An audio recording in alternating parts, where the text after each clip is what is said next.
Hello, my friend. We're back for round two. Last time I gave you some mobility things to work on. This time we're going to look at 5 different strength exercises that are going to help you with your core and your hips and your back. Now, I believe a lot of what you need to focus on is your hip position and making sure we go from duck butt into a beautiful neutral pelvis. So a lot of the exercises we're going to do are based on neutral pelvis position, so your lower abs can do some work. Let's get started. First one we're going to do is what's called a Pallof Hold. We can do twisting versions of these, but we're just going to focus on the hold to start off with. You're going to need a resistance band and a pole of some description. I'm just using the squat rack for this. We're going to hold the band with our inside hand, top hand over the top, and you're going to touch it to your chest. I'm going to come away from the squat rack, pull my shoulder blades back, and have a tiny sit into my move, so I'm very braced. In this position, I'm making sure my pelvis is tucked forward so my abdominal wall can do some work. Shoulders back, I'm going to push, I'm just going to hold. Now the band's going to want to pull me this way and my body's going to want to lean me out to the side. So I need to be as strong as I can through my abs and legs to hold in this position. Okay, so nice and strong. And you want to think perfect statue the whole time. You're going to hold that for about 30 to 40 seconds each side. My philosophy with upper body work, as I get out of the way, upper body work is, it should be midsection work as well, right? So anything standing should be midsection work as well as upper body work. So we're going to do a single arm shoulder press.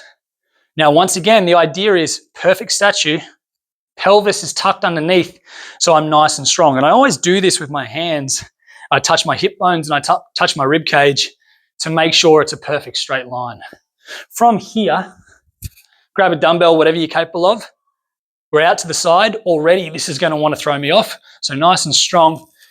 And we're going to press, keeping our beautiful body position. Pelvis tucked underneath. You do whatever you want with your other hand. And then obviously, weak side, it's going to be a touch harder.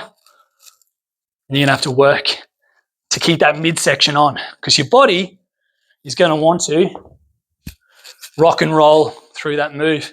So pressure is key. That's the least important bit. So choose a weight that you can manage, because it's about your midsection and postural control. Aim for like 8 to 10 each side. It should be you putting pressure on your body, not the weight giving you grief. So squeeze your midsection as hard as you can. Nice hip width in our stance, but our legs are going to stay straight on this one. Perfect cylinder with one arm moving around the body. Let's see. Okay, next one we're going to do is a plank variation.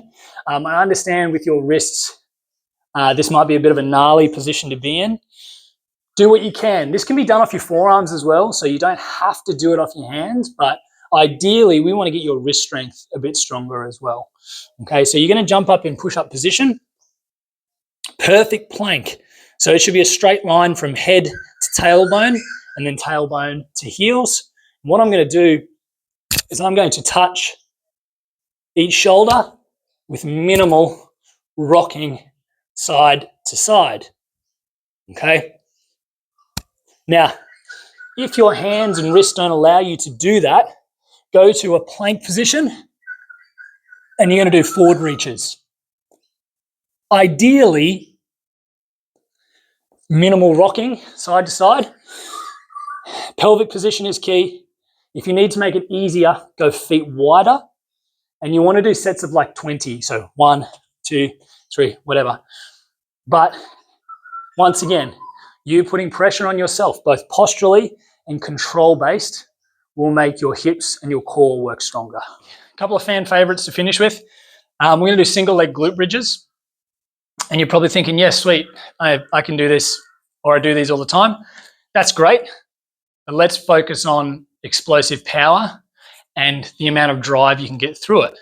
Because if your back's giving you grief, your hip position is going to keep sliding out and you're going to keep putting pressure on your back. So we want to keep our hips tucked into our move. So I like doing these off the bench because I can get more range from them. I'm going to start on my weak side. I'm going to tuck my pelvis underneath and I keep my knee up. I'm going to drive as far as I can without arching my chest up. So I'm going to keep my glute tucked up and in and then I'm going to drive through my move, okay? Same on the other side, knee up. I always put my hand on my glute to make sure I feel it working. Yeah, keep that leg up so it's not pulling on your hips. If you want to work on your power, sit, 1, 2, 3, push, 1, 2, 3, push. But we still want to keep that pelvis tucked up and into our move, and always check that there's tension on your glutes and you're not getting lazy, okay? Up to you. Do these until they hurt. 8, 15, 20, whatever you need to do them until they hurt. Okay, save the best till last. This one sucks. I actually haven't done it for ages, and especially since hurting my hip. So I'm going to see how it plays. We're going to do a plank. They're called Copenhagen Planks. I couldn't think of that before. Copenhagen Planks. So basically it's a plank with 1 foot on the bench, 1 foot under the bench, and you're going to clamp it and squeeze as hard as you can. So you can do this on a kitchen chair or anything that you can go either side of. You set yourself up, push through your top leg. So that's super painful for me, trying to do it in that position. But if I slide underneath a bit more and go knees, I can do that stronger. So that's where my capability is at right now, okay? And I'm squeezing. I'm going to hold for 20, 30 seconds, relax, swap sides. So the further down you are, so the more leg on the bench, the easier it is. The further away you are, the more tension it's going to create.